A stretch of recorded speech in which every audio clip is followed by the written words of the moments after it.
Camille Makosso confirme avoir été corrompu par le pasteur Marcelo pour garder le silence dans l'affaire Maman Blanche. L'affaire dite de Maman Blanche continue de provoquer de fortes réactions dans l'opinion publique, notamment en République démocratique du Congo et dans plusieurs pays d'Afrique francophone. Depuis plusieurs mois, cette affaire mêlant accusations, témoignages contradictoires et tensions entre proches, responsables religieux et personnalités publiques alimente les débats sur les réseaux sociaux et dans les médias. Un nouveau rebondissement est venu relancer la controverse après les déclarations de l'influenceur ivoirien Camille Makosso, qui affirme avoir été approché et corrompu pour garder le silence dans cette affaire impliquant le pasteur Marcelo Tounassi. Selon les propos attribués à Camille Makosso dans plusieurs vidéos relayées en ligne, l'homme d'église aurait tenté d'acheter son silence afin d'éviter que certaines informations ne soient rendues publiques. Makosso explique que, pendant plusieurs semaines, il aurait été en contact avec des personnes proches du pasteur. Ces échanges auraient eu lieu au moment où les rumeurs et les accusations autour de la mort de Maman Blanche commençaient à se multiplier sur les réseaux sociaux. Dans ses déclarations, Camille Makosso affirme qu'il aurait reçu des propositions financières pour ne pas commenter publiquement certains éléments liés à l'affaire. L'influenceur, connu pour ses prises de position très directes et souvent controversées, affirme qu'il a refusé ces propositions et qu'il a finalement décidé de parler afin de révéler ce qu'il considère comme des tentatives de manipulation de l'opinion publique. Il explique notamment que plusieurs personnalités auraient tenté de le convaincre de rester en retrait et de ne pas alimenter la polémique. Selon lui, certains intermédiaires auraient expliqué que la situation risquait de dégénérer si trop d'informations circulaient publiquement. Makosso affirme cependant qu'il n'a jamais accepté de se taire et qu'il considère que le public mérite de connaître la vérité. Ces déclarations ont immédiatement provoqué une vague de réactions. Sur les réseaux sociaux, les partisans du pasteur Marcelo Tounassi ont dénoncé ce qu'ils considèrent comme des accusations sans preuve, tandis que d'autres internautes estiment que les révélations de Makosso soulèvent des questions légitimes sur la gestion de cette affaire. Le pasteur Marcelo Tounassi, figure religieuse très influente et dirigeant d'une grande communauté chrétienne, se retrouve ainsi au centre d'une nouvelle polémique. Depuis le début de l'affaire, il a toujours rejeté les accusations portées contre lui et contre son église. Ses proches affirment que certaines informations diffusées sur Internet seraient déformées ou sorties de leur contexte. Dans plusieurs interventions publiques, le pasteur a insisté sur le fait qu'il coopérerait avec les autorités si une enquête officielle était ouverte. Il a également déclaré que de nombreuses rumeurs circulaient dans le but de nuire à son image et à celle de son ministère religieux. L'affaire Maman Blanche elle-même reste entourée de nombreuses zones d'ombre. Maman Blanche, dont le nom a été largement évoqué dans les médias et sur les plateformes numériques, était une figure connue dans certains cercles religieux et spirituels. Sa disparition, puis les circonstances entourant sa mort, ont rapidement suscité des interrogations. Au fil des semaines, plusieurs versions des faits ont circulé. Certaines personnes proches de la famille ont évoqué des conflits internes et des tensions autour de certaines activités religieuses ou spirituelles. D'autres témoignages ont évoqué des désaccords entre différents membres de l'entourage de Maman Blanche. Les réseaux sociaux ont joué un rôle majeur dans la diffusion de ces récits. Des vidéos, des témoignages et des analyses ont été partagés des milliers de fois, contribuant à transformer l'affaire en véritable phénomène médiatique. Dans ce contexte, chaque nouvelle déclaration est scrutée et commentée par les internautes. La prise de parole de Camille Makosso s'inscrit donc dans un climat déjà très tendu. L'influenceur ivoirien est connu pour intervenir dans de nombreuses affaires médiatiques impliquant des célébrités, des responsables religieux ou des personnalités publiques. Son style direct et parfois provocateur lui attire autant de soutien que de critiques. Dans le cas présent, ces révélations ont suscité une nouvelle vague de débats.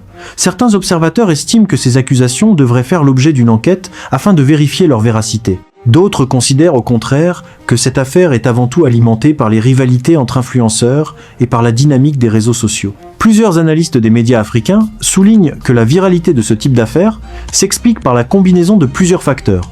L'implication de personnalités connues, l'existence de tensions religieuses et l'importance croissante des plateformes numériques dans la circulation de l'information. La RDC, comme de nombreux pays africains, connaît depuis plusieurs années une expansion rapide des médias sociaux. Facebook, YouTube, TikTok et d'autres plateformes sont devenus des espaces où se construisent et se diffusent des récits parfois très différents de ceux présentés par les médias traditionnels. Dans ce contexte, les influenceurs jouent un rôle de plus en plus important dans la formation de l'opinion publique. Camille Makosso fait partie de ces figures médiatiques capables d'attirer l'attention sur des sujets sensibles et de mobiliser des millions de spectateurs autour de leurs interventions.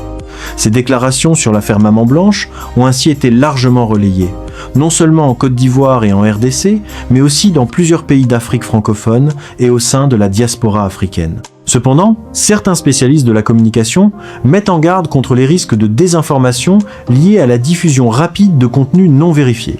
Et ils rappellent que les accusations publiques doivent être examinées avec prudence et qu'il est essentiel de distinguer les faits avérés des rumeurs. Du côté des autorités, aucune déclaration officielle n'a pour l'instant confirmé l'existence d'une enquête spécifique liée aux accusations de corruption évoquées par Camille Makhosso. Les autorités judiciaires pourraient toutefois être amenées à examiner ces affirmations si des plaintes formelles étaient déposées. La famille de Maman Blanche, de son côté, continue de demander que toute la lumière soit faite sur les circonstances entourant sa mort. Certains membres de la famille ont exprimé leur frustration face à la multiplication des versions contradictoires et à la difficulté d'obtenir des informations claires. Dans plusieurs interviews, des proches ont déclaré que leur priorité reste la recherche de la vérité et le respect de la mémoire de la défunte. Ils ont également appelé les influenceurs et les médias à traiter cette affaire avec responsabilité. Malgré ces appels au calme, la controverse ne semble pas près de disparaître. Chaque nouvelle déclaration relance le débat et alimente les spéculations. Les vidéos et les analyses continuent de circuler, parfois accompagnées d'interprétations très différentes des mêmes événements. Pour certains observateurs, l'affaire Maman Blanche illustre les tensions croissantes entre la sphère religieuse, l'espace médiatique et le monde des influenceurs. Les responsables religieux disposent souvent d'une influence importante sur leurs fidèles, tandis que les créateurs de contenu peuvent mobiliser des audiences massives sur Internet. Cette rencontre entre deux formes d'influence peut parfois produire des confrontations publiques très médiatisées. L'affaire actuelle en est un exemple frappant, avec d'un côté un pasteur influent et de l'autre un influenceur très suivi sur les réseaux sociaux. Au-delà des accusations spécifiques, cette affaire pose également des questions plus larges sur la gestion des controverses dans l'espace numérique. Les informations circulent aujourd'hui à une vitesse sans précédent, et il devient souvent difficile pour le public de distinguer les faits confirmés des récits spéculatifs. Plusieurs journalistes rappellent que les enquêtes judiciaires, lorsqu'elles existent, nécessitent du temps et des procédures rigoureuses. Les conclusions officielles peuvent donc être très différentes des interprétations qui circulent en ligne. Dans l'attente de nouvelles informations, les déclarations de Camille Makhosso continuent d'alimenter les discussions. Les partisans de l'influenceur estiment qu'il a eu le courage de dénoncer des pratiques qu'ils jugent inacceptables. Ses détracteurs, au contraire, considèrent qu'il contribue à amplifier une affaire déjà très sensible. Le pasteur Marcello Tunasi, pour sa part, n'a pas reconnu les accusations de corruption évoquées par Makhosso. Ses soutiens affirment que ces déclarations seraient destinées à attirer l'attention médiatique et à générer davantage de visibilité sur les plateformes numériques. Dans les jours qui ont suivi la diffusion de ces propos, plusieurs vidéos de réaction ont été publiées par d'autres influenceurs et commentateurs. Certains ont tenté d'analyser les déclarations de Makhosso, tandis que d'autres ont pris position en faveur du pasteur. Cette multiplication des prises de parole contribue à maintenir l'affaire au centre de l'actualité numérique.